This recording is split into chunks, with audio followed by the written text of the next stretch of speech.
स्वरा आणि सूर्या त्यांच्या छोट्याशा घरात आनंदाने राहत होते.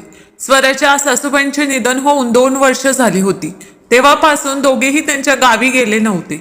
सूर्या गावातून नोकरीच्या शोधात जयपूरला आला आणि तिथेच 10 वर्ष एका कंपनीत काम करत त्यांनी एक छोटासा प्लॉट विकत घेतला आणि जयपूरमध्ये स्वतःचे घर बांधले, जिथे खाली 2 दुकानं आणि वर त्यांचं घर. एक दुकान सध्या बंद होते आणि दुसऱ्या दुकानात स्वरा ब्युटी पार्लर चालवायची. स्वराने घराच्या मागच्या अंगणात मोकळ्या जागेवर काही फुले, फळे आणि भाजीपाल्याची रोपे लावली होती. सूर्य आणि स्वराच्या जीवनात एका लहान मुलाशिवाय सर्व काही ठीक होतं. त्यामुळे स्वरा थोडी उदास राहायची. आधी तिची सासू तिचे मनोबल वाढवायची, पण सासूच्या निधनानंतर तिला खूप एकटे वाटू लागले. एके रात्री जेवण करून स्वरा आणि सूर्या बेडवर पडले होते. बाहेर मुसळधार पाऊस पडत होता आणि इकडे स्वराचे डोळे सुद्धा भरून आले होते. सूर्याने तिचा चेहरा आपल्या तळ हातात घेतला आणि म्हणाला, स्वरा, तू एवढी काळजी का करतेस? आपण एकमेकांसाठी पुरेसे नाही का? स्वराने तोंड फिरवले आणि गुदमरलेल्या स्वरात म्हणाली, माझ्या आतल्या प्रेमाला एका लहान मुलाचा खोडकरपणा पाहण्याची आणि त्याचा कोमल स्पर्श अनुभवण्याची इच्छा आहे. पण तुमचे काय? तुम्ही पुरुष आहात ना. भावनिकता फक्त स्त्रियांनाच शोभते. असे म्हणत स्वरा रडू लागली. सूर्याचे मन वेदनेने भरून आले. त्यालाही आपल्या मुलाच्या बालिश खोडकरपणात आपले बालपण पुन्हा जगण्याची इच्छा होती. पण स्वराला धीर देण्यासाठी तो खंबीर राहायचा. स्वराच्या विखुरलेल्या केसांना हळुवारपणे हात लावत तो ओल्या आवाजात म्हणाला, तुझ्यासारखं मलाही मूल हवंय, पण ही गोष्ट वेगळी आहे की ते मी व्यक्त करू शकत नाही. स्वराने तिचा अश्रूंनी भिजलेला चेहरा त्याच्याकडे वळवला आणि म्हणाली, मग मी कधीपासून म्हणते की आपण एक मूल दत्तक घ्यावं, ते तू का मान्य करत नाहीस? सूर्याने डोके टेकवले आणि म्हणाला, मला वाटतं आपण अजून प्रयत्न करायला हवेत. स्वरा वेदनेने म्हणाली, मग करत राहा ना प्रयत्न. कोणी नाही म्हटलं आहे. शक्य आहे की ते दत्तक मूल आपल्या आयुष्यात आनंदाचे रंग भरेल आणि त्यानंतर जर आपल्याला मूल झाले तर आपण त्याला तेवढेच प्रेमाने आपुलकी देऊ. पण जीवनात सकारात्मक राहण्यासाठी कृपया काही पाऊल उचला. स्वराची तळमळ आता सूर्यालाही सहन होत नव्हती. म्हणून शेवटी त्यानेही होकारार्थी मान हलवली आणि म्हणाला की ठीक आहे, मी लवकरच मूल दत्तक घेण्याची प्रक्रिया सुरू करेन. हे ऐकून स्वराचं मन हलकं झालं आणि तिने रडत रडत आपला चेहरा तिच्या पतीच्या मजबूत बाहूंमध्ये लपवला. काही महिन्यातच स्वरा आणि सूर्या यांनी मिळून एक अनाथ मूल दत्तक घेतले. आता दोघांच्या आयुष्यात फक्त आनंद होता. बायकोच्या चेहऱ्यावरची चमक पाहून सूर्याला आपल्या निर्णयाचा पश्चाताप झाला नाही. स्वरा तर आधीच सुंदर होती, पण मुलाच्या आगमनानंतर आनंदामुळे ती तिच्या वयापेक्षा कितीतरी पटीने लहान दिसू लागली. जिथे पूर्वी ती दिवसभर विखुरलेली असायची आणि यंत्रासारखी तिची कामं पूर्ण करायची, आता ती सकाळी लवकर आंघोळ करून आनंदी मनाने तयार व्हायची आणि एकदम फ्रेश दिसायची. सर्व काही एकदम परफेक्ट झाले होते. पण त्यांच्या आयुष्यात एक वादळ येणार होते, ज्याचा त्यांना अंदाजही नव्हता. एक दिवस स्वराचा मुलगा शशांक शाळेत गेला होता. सूर्याही त्याच्या ऑफिसला निघून गेला होता. स्वरा नुकतीच तिच्या ब्युटी पार्लरमध्ये बसली होती. सध्या कोणीच आले नव्हते, त्यामुळे ती मोबाईलच्या स्क्रीनवर नजर ठेवूनच होती की अचानक कोणीतरी आत आली. स्वराने मान वर करून पाहिलं तर काळा गॉगल आणि तपकिरी रंगाची जॅकेट घातलेला एक व्यक्ती तिच्या समोर उभा होता. दिसायला तो एकदम तंदुरुस्त दिसत होता, पण त्याच्या चेहऱ्यावरच्या सुरकुत्यांवरून तो बऱ्यापैकी म्हातारा झाल्याचे दिसून येत होते. तो व्यक्ती कोणताही परिचय न देता म्हणू लागला की सूर्या कुठे आहे? स्वरा गोंधळलेल्या आवाजात म्हणाली, पण तुम्ही कोण आहात? उत्तर देण्याऐवजी त्या व्यक्तीने चष्मा काढला आणि खिशात टाकला आणि पुढचा प्रश्न विचारला, तू सूर्याची बायको आहेस ना? स्वराने उत्सुकतेने विचारले, हो, पण तुम्ही कोण आहात? तो माणूस सोप्यावर बसला आणि म्हणाला, मी चेतनराम, सूर्याचा बाप आणि तुझा सासरा. स्वरा तिच्या खुर्चीवरून उठली आणि तिच्या तोंडातून आश्चर्यचकित आवाज आला, काय? स्वराच्या चेहऱ्यावरचे अविश्वासाचे भाव बघून चेतनराम म्हणाला, सुनबाई, तुझा विश्वास बसत नसेल तर सूर्याला बोलव. स्वराने घाईघाईने सूर्याला फोन करून बोलावून घेतले. तोपर्यंत चेतनरामजी त्याच सोप्यावर बसून मॅगझिनची पाने उलटत राहिले. स्वराच्या मनात अनेक प्रश्न येत होते की हे इतके वर्ष कुठे होते आणि आता अचानक इथे कसे प्रकट झाले. पण तिला वाटले की हे सर्व बोलणे सूर्यानेच करावे. थोड्याच वेळात सूर्य आला आणि वडिलांना पाहताच तो स्तब्ध झाला. त्याचे वडील पुढे येऊन त्याला मिट्टीत घेऊ पाहत होते. तेव्हा सूर्या कर्कश आवाजात म्हणाला, थांबा, आधी मला सांगा, तुम्ही इतकी वर्ष कुठे गेला होतात? तुम्ही मला आणि माझ्या आईला असहाय्य सोडून गेलात.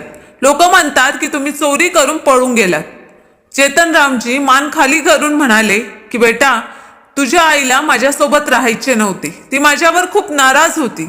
त्यानंतर कंटाळून मी कामासाठी दुबईला गेलो आणि परिस्थिती अशी होती की आज मी परत येऊ शकलो.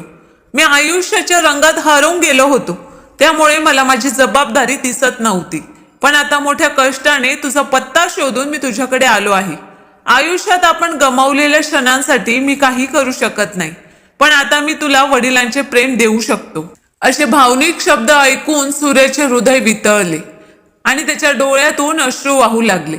लहानपणापासूनच त्याला वडिलांच्या प्रेमाची तळमळ होती. सर्व काही विसरून त्याने वडिलांना प्रेमाने आपल्या घरी ठेवले. स्वराला हे सगळं खूप विचित्र वाटत होतं, कारण तिचा सासरा चांगला माणूस नाही असे तिच्या सासूबाई तिला नेहमी सांगत. आणि जेव्हा त्यांच्यावर चोरीचा आरोप होता तेव्हा ते घाबरून घरातून पळून गेले. सूर्यालाही सर्व गोष्टी माहीत होत्या, पण आज चेतनरामजींनी त्याला खोटी कहाणी सांगून प्रभावित केले होते. वडिलांच्या प्रेमात आंधळ्या झालेल्या सूर्याला सत्याकडे बघायचेच नव्हते. पण स्वरा मात्र सदैव सतर्क होती. एके दिवशी स्वरा किचनमध्ये स्वयंपाक करत होती. तेवढ्यात तिचे सासरे स्वयंपाकघरात आले आणि विचित्र नजरेने तिच्या कमरेकडे पाहू लागले. स्वराची नजर त्याच्यावर पडताच ती थक्क झाली. सासऱ्यांचे द्वेषपूर्ण नजर पाहून ती विचार करू लागली की गुन्हेगाराची मानसिकता विकृत होती. तिचे मन संतापाने भरून आले होते, पण ती सासऱ्यांना काहीच बोलू शकली नाही.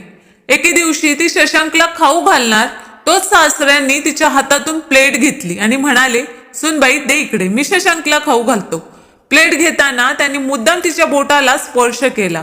स्वराला धक्का बसला, पण सासऱ्यांनी हे सगळं नकळत घडल्यासारखं दाखवलं. रात्री एकांतात स्वराने सूर्याला तिची समस्या सांगितली. तेव्हा सूर्याने तिला समजावले की ते माझे वडील आहेत. तुझा काहीतरी गैरसमज झाला असेल. बाबा असा विचार कधीच करू शकत नाही. तू त्यांच्या मुलीसारखी आहेस. स्वरा मनात विचार करू लागली की हो, मी त्यांच्या मुलीसारखी आहे, पण त्यांच्या मनात काय चालले आहे हे तुम्हाला माहीत आहे का? ते मला त्यांची मुलगी मानतील तेव्हा ना. असेच दिवस जात होते. सगळे आपापल्या दिनचर्यात व्यस्त होते. पण दिवसेंदिवस स्वराला तिच्या सासऱ्याची दृष्ट नजर समजू लागली. पण इच्छा असूनही ती त्यांच्या विरुद्ध काहीही बोलू शकली नाही, कारण तिच्याकडे ठोस पुरावा नव्हता आणि सूर्य काही ऐकायलाही तयार नव्हता. एके दिवशी संध्याकाळी स्वरा किचनमध्ये जेवण बनवण्याच्या तयारीत होती. तेव्हा सूर्याने फोन केला. स्वराच्या हाताला पीठ लागले होते, त्यामुळे तिने फोन उचलला नाही. तेवढं तिचे सासरे स्वयंपाकघरात आले आणि म्हणाले, अगं सुनबाई, सूर्याचा फोन आला होता.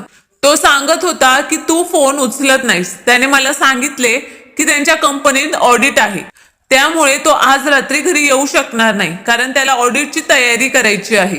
एवढे बोलून तो एक कुटील हास्य करत स्वयंपाकघरातून निघून गेला. स्वरा थोडी घाबरली होती की आज तिला रात्रीच्या वेळी अशा व्यक्तीसोबत घरात एकटे राहावे लागेल. स्वराने पटकन सगळ्यांना जेवायला दिले आणि त्यानंतर ती स्वतः खोलीत जाऊन पडली. आज भीतीमुळे तिला झोपच येत नव्हती. मध्येच ती तिच्या नवऱ्याला पण फोन करत होती, पण तो स्वतः कामात व्यस्त होता. मग स्वराशी किती बोलणार? शेवटी स्वराला वाटलं की आज आपण शशांकच्या खोलीत झोपू. तिने बेडरूमचा दरवाजा उघडला आणि ती झोपायला शशांकच्या खोलीत गेली. तिला झोपून थोडाच वेळ झाला होता की तिचा मोबाईल वाजायला लागला. तिचा मोबाईल तिच्या खोलीतच पडून होता. तिला वाटले की काहीतरी महत्वाचा कॉल असेल, त्यामुळे ती कॉल घेण्यासाठी तिच्या खोलीत गेली. तिने मोबाईल उचलताच मागून सासरे आले आणि त्यांनी दरवाजा बंद केला. तिला धक्काच बसला, कारण तिच्या मोबाईलवर सासरेच तिला फोन करत होते. स्वराचं मन घाबरलं, तरीही ती कडक आवाजात म्हणाली, बाबा, हे तुम्ही काय करतायत? सासरे हसले आणि म्हणाले, मला तू खूप आवडतेस, पण तू माझ्याशी एवढं उद्धटपणे का वागतेस? स्वराचे डोळे रागाने लाल झाले. ती संतप्त स्वरात म्हणाली, तुमची इतकी हिंमतच कशी झाली? सूर्याला हे कळले तर काय होईल याची कल्पनाही तुम्ही करू शकत नाही.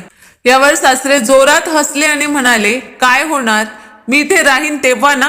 जशी गावात चोरी करून इतकी वर्ष गायब झालो, तसाच मी इथूनही पळून जाईन. मला फक्त माझ्या मनाची इच्छा पूर्ण करायची आहे. आणि तुला काय वाटतं, मी दुबईत होतो? तर नाही, मी दुबईत नव्हतो. मी फक्त पोलिसांपासून लपून माझं आयुष्य जगत होतो.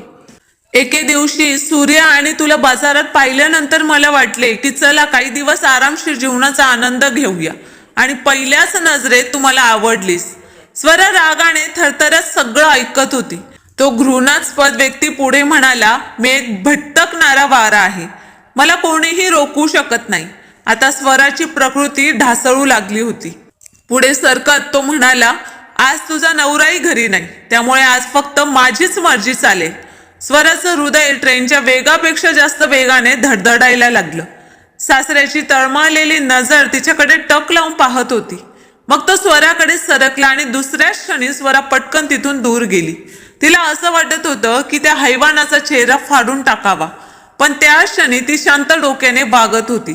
तिने शेजारी पडलेली काठी उचलली आणि तिच्या सासऱ्यांसमोर जोरदार मुसंडी मारत उभी राहिली. तिची हिंमत बघूनही त्याला आज आपली शिकार सोडायची नव्हती. तो पुढे सरकला तोपर्यंत काठीचा जोरदार आघात त्याच्या डाव्या खांद्यावर पडला आणि तो वेदनेने ओरडू लागला. आणि इतक्यात स्वराला संधी मिळाली आणि ती धावत खोलीतून बाहेर आली आणि दरवाजा बंद केला. बाहेर येताच तिने कोणतीही भीती न बाळगता पोलिसांना फोन करून संपूर्ण घटनेची माहिती दिली. पोलिसांनी चेतन रामला अटक केली. यासोबतच स्वराने तिच्या खोलीत लपलेल्या कॅमेऱ्याचे रेकॉर्डिंग ही पुरावा म्हणून पोलिसांना दिले. स्वराने फोन केल्यानंतर सूर्य घरी आला तेव्हा त्याला हा सर्व प्रकार कळला.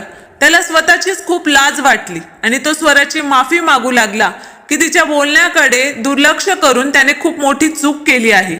कारण आज जर स्वरा धैर्याने आणि हुशारीने वागली नसती तर काहीही विपरीत घडले असते.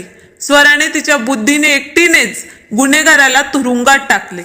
मित्रांनो, गुन्हेगारीच्या